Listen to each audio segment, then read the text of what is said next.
नमस्कार, स्वागत है सिलेक्शन गुरुजी ऑनलाइन यूट्यूब चैनल के constable tradesman sub inspector practice session जुनून बैच में। और आज प्रीवियस क्वेश्चंस के एनालिसिस पे फिर एक बार कुछ बेहतरीन सवालों के सीरीज के साथ हम आपसे जुड़ रहे हैं, जो न सिर्फ आपके प्रैक्टिस के पॉइंट ऑफ व्यू से बल्कि आपके एग्जाम के पॉइंट ऑफ व्यू से बहुत इंपॉर्टेंट है। So let's start. एक मोटिवेशनल कोट से शुरुआत करते हैं कि कुछ ज़्यादा ख्वाहिशें नहीं है जिंदगी तुझसे, बस मेरा अगला कदम पिछले से बेहतर।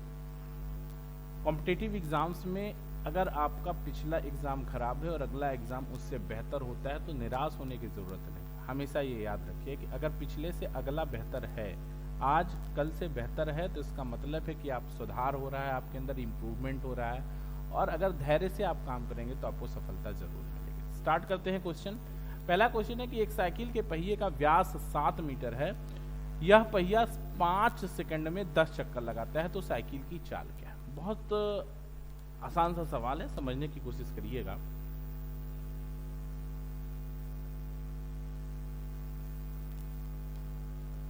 ध्यान दीजिएगा। ठीक है, कह रहे हैं कि एक साइकिल के पहिए का व्यास 7 मीटर है, वह 5 सेकंड में 10 चक्कर लगाता है। चलिए ठीक है, पहले एक चक्कर देख लें कि 2 पाई आर की क्या पोजीशन है। 2 पाई आर का मतलब हो गया, 2r का मतलब 7 और पाई का मतलब 22/7, यानी एक चक्कर में वो कितना जाता है, 22 मीटर जाता है। एक सेकंड में वो कितना चक्कर लगाएगा, एक सेकंड में वो 2 चक्कर लगाएगा, यानी 44 मीटर जाएगा। 44 मीटर प्रति सेकंड उसकी चाल हो गई, और 44 को मीटर प्रति सेकंड में बदलना है तो 18/5 से गुणा कर लेंगे। किलोमीटर प्रति घंटा में बदलना है तो 5 से कर लेंगे, तो आप देखेंगे कि 5 वट्ठे 40, 5 वट्ठे 40, और ये बराबर हो जाएगा 158.4 किलोमीटर प्रति घंटा। आपका ऑप्शन डी करेक्ट हो जाएगा। सेकंड क्वेश्चन ध्यान देते हैं। अगर कि देखिए 573 मल्टीप्लाइड है 227 तीन बार, यानी ए क्यूब प्लस बी क्यूब है ऊपर। इसको सॉल्व करना, ऐसे सॉल्व करना है। ये देखिए, ये फॉर्मूला है a cube plus b cube upon a cube plus b cube upon a square minus a b plus b square. इसका सीधा आप तोड़ोगे इसको तो a plus b a square minus a b plus b square में टूट जाएगा, upon a square minus a b plus b square. ये कैंसिल आउट हो जाएगा, तो बचेगा कितना, ए प्लस बी, और ए प्लस बी का मतलब हो गया 573 और 227। ऐड कर लेना है आपको, तो हो जाएगा 10, 10 और 8। ये आपका 800 आपका आंसर हो जाएगा। ऑप्शन ए करेक्ट हो जाएगा। राइट, कोई दिक्कत नहीं। ठीक है, अगला क्वेश्चन ध्यान दीजिएगा। नेक्स्ट क्वेश्चन है कि 3 मित्र ए बी सी के क्रमशः 3 संबंधित 4 संबंधित 6 के अनुपात में धन लगाकर एक व्यापार संयुक्त रूप से प्रारंभ किया। 32,500 रुपए के कुल लाभ में सी का हिस्सा होगा। ठीक है, सिंपल सा सवाल है, समझने की कोशिश करना। कह रहे हैं कि 3 मित्र ए बी सी ने क्रमशः 3, 4, 6 के अनुपात में धन लगाकर एक व्यापार संयुक्त रूप से आरंभ किया। 32,500 रुपए के कुल लाभ में सी का हिस्सा क्या है। एक बात, सीधी सी बात है कि पार्टनरशिप के क्वेश्चन का एक सीधा सा कॉन्सेप्ट है कि जिस अनुपात में निवेश होता है, लाभ उसी अनुपात में बढ़ता है। तो अगर कुल टोटल लाभांश 32,500 है, तो इस निवेश में सी का अनुपात 6 है, और बटा 6, 4, 10, 3, 13, 13 दूनी 26, 13 पचे 65, 2500 गुणित 6, 25 छक्का 150, 150 और डबल जीरो आगे 15,000 रुपया। ये आपका हो जाएगा ऑप्शन बी करेक्ट। सी का हिस्सा 15,000 होगा। अगला क्वेश्चन ध्यान दीजिएगा। कह रहे कि किसी 2 अंकी संख्या के अंकों का योग 15 है। किसी 2 अंकी संख्या के अंकों का योग 15 है। यदि संख्या के अंकों को उलट दिया जाता है तो संख्या 3 के वर्ग से बढ़ जाती है, 3 के वर्ग से बढ़ जाती है। ध्यान से फिर से क्वेश्चन समझ लीजिएगा कि किसी 2 अंकों की संख्या के अंकों का योग 15 है। यदि संख्या के अंकों को उलट दिया जाए तो संख्या 3 के वर्ग यानी कितने से, 9 से बढ़ जाती है। वह संख्या क्या होगी। तो ध्यान से समझिएगा, ऑप्शन से कर लेते हैं। देखिए सारे ऑप्शंस हैं जिसके डिजिट का टोटल 15 है। ठीक, बढ़ना है तो 96 को अगर इंटरचेंज करेंगे तो ये बढ़ेगा नहीं, 87 को इंटरचेंज करेंगे तो ये भी नहीं बढ़ेगा। बढ़ने का मतलब 69 हो जाएगा तो कम हो जाएगा, जबकि यहाँ 9 बढ़ रहा है। ये बढ़ेगा, ये भी बढ़ेगा, लेकिन ये 69 को जब आप 96 करेंगे तो ये 15 से ज़्यादा, 9 से ज़्यादा बढ़ रहा है। इसको जब आप पलटोगे तो 87 होगा, यानी 78 में 9 ऐड कर दोगे तो 87 आएगा, यानी 9 बढ़ रहा है, यानी ऑप्शन 78 डी ऑप्शन आपका करेक्ट ऑप्शन है। कोई दिक्कत नहीं है, आगे बढ़ते हैं। अगला क्वेश्चन ध्यान दीजिएगा कि ए संबंधे बी बराबर 7 संबंधे 8, बी संबंधे सी बराबर 2 संबंधे 3 हो तो ए संबंधे सी क्या होगा। समझने की कोशिश करिएगा। तीन रेशियो को दो अलग अलग रेशियो को मिक्स करके 3 का रेशियो बनाना है और आपको बनाना आता है, तो ए बी और सी, तो ये हो गया 7, ये हो गया 8, ये हो गया 2, ये हो गया 3, मिक्स करेंगे तो 14, 16 और 24। ठीक, ए सी का रेशियो पूछ रहे हैं तो A/C बराबर 14 संबंधे 24 यानी 7 संबंधे 12, ये आपका आंसर हो गया। ठीक, यहां तक कोई तकलीफ नहीं है। आगे बढ़ते हैं। अगला क्वेश्चन ध्यान दीजिएगा, कह रहे हैं कि 3 क्रमागत संख्याओं का योग 90 है, तीनों संख्याओं में सबसे बड़ी संख्या ज्ञात कीजिए। ध्यान दीजिएगा, 3 क्रमागत संख्याओं का योग 90 होने का क्या मतलब है कि x है, x + 1 है और प्लस x + 2 है, और ये मिलके कितना है 90, यानी 3x + 3 = 90, या 3x = 87, या x = 3 दूनी 6, 2 3 9 27 29। सबसे बड़ी संख्या x + 2 है, यानी 29 + 2 = कितना 31 हो जाएगा। ऑप्शन डी आपका करेक्ट है। यहां तक कोई तकलीफ नहीं है, यहां तक क्वेश्चन कर लेंगे। ठीक, अगला क्वेश्चन ध्यान दीजिएगा, किसी आयताकार प्लाट की लंबाई और चौड़ाई का अनुपात 4 संबंधे 3 है, यदि उसकी परिमाप का 1.5 गुना 21 है, यानी परिमाप का 1.5 गुना 21 है, तो प्लाट की चौड़ाई क्या होगी। किसका 1.5 गुना है 21 14 का 1.5 गुना है, यानी परिमाप 14 होगा। ये बात क्लियर हो गई। ठीक, और आप मान लीजिए लंबाई 4x है और चौड़ाई 3x है, तो परिमाप कितना हो गया 2 × 4x + 3x = कितना 14, या यूं कह लीजिए 21 का 1.5 गुना यानी 3/2, सॉरी इसका 1.5 गुना अच्छा सॉरी ये गलत, 1 मिनट 14 हो जाएगा ना। परिमाप का 1.5 गुना है 21, यानी परिमाप कितना है 14 है। ठीक, या यूं कह सकते हैं कि आप यहां से कि 7x = 7 तो x = 1, तो लंबाई L = 4x = 4 होगा। ठीक है, अगला क्वेश्चन ध्यान दीजिएगा, कह रहे हैं अगला क्वेश्चन कि कुमार अपनी कुल मासिक आय का 50% मकान भाड़े पर, 10% बच्चों की शिक्षा पर तथा शेष का 50% भोजन तथा वस्त्र पर खर्च करता है।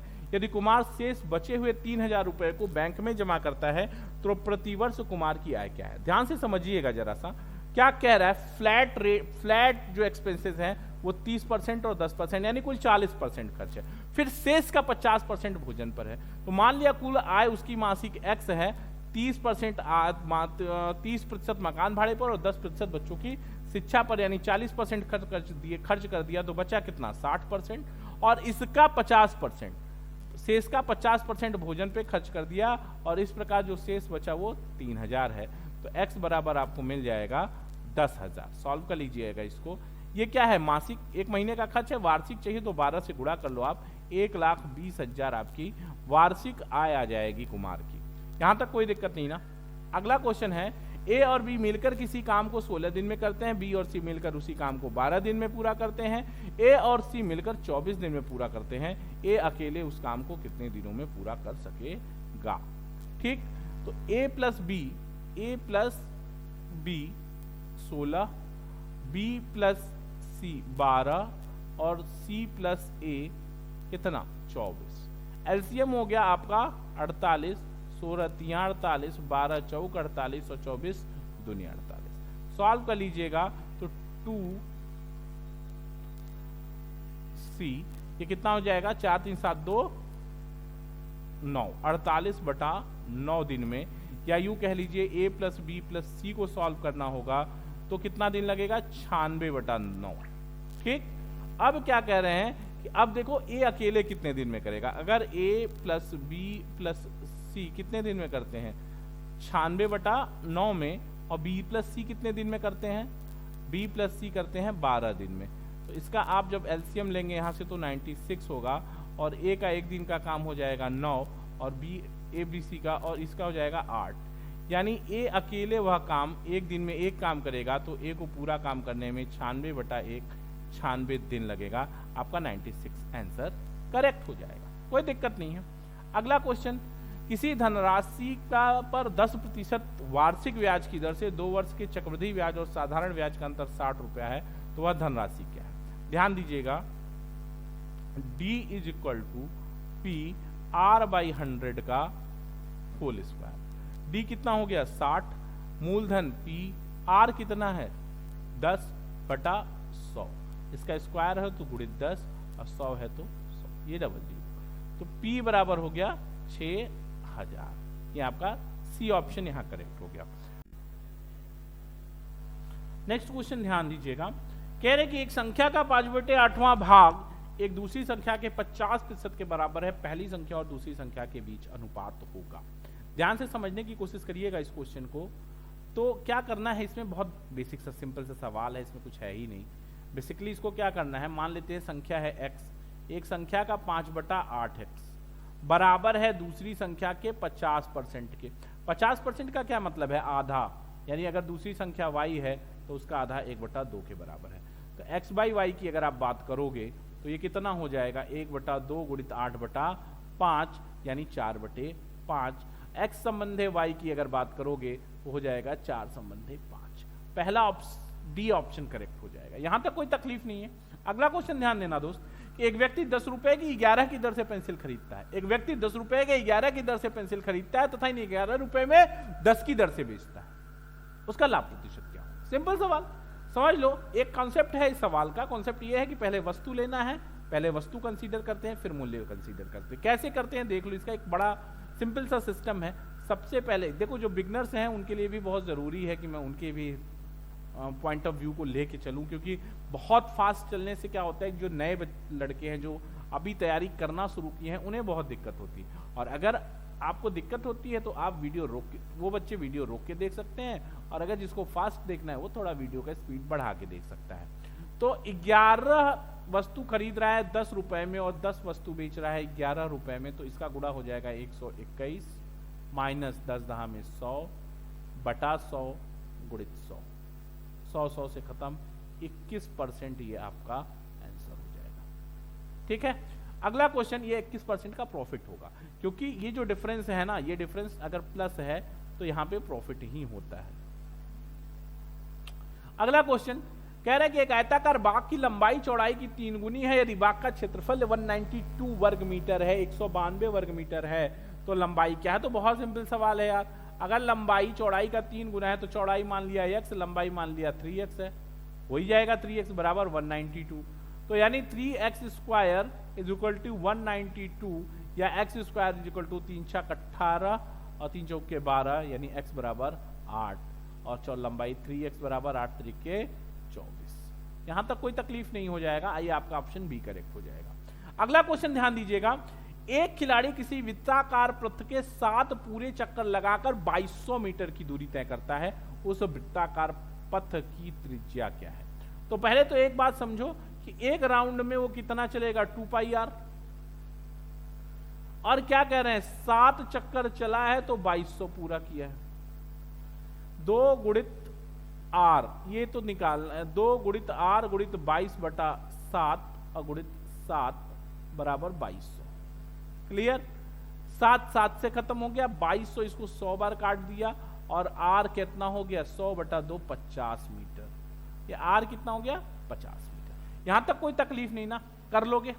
अगला क्वेश्चन कह रहे हैं कि x + 5 x² + 7x + 10 by x - 3x² + 10x + 5 का न्यूनतम मान क्या होगा?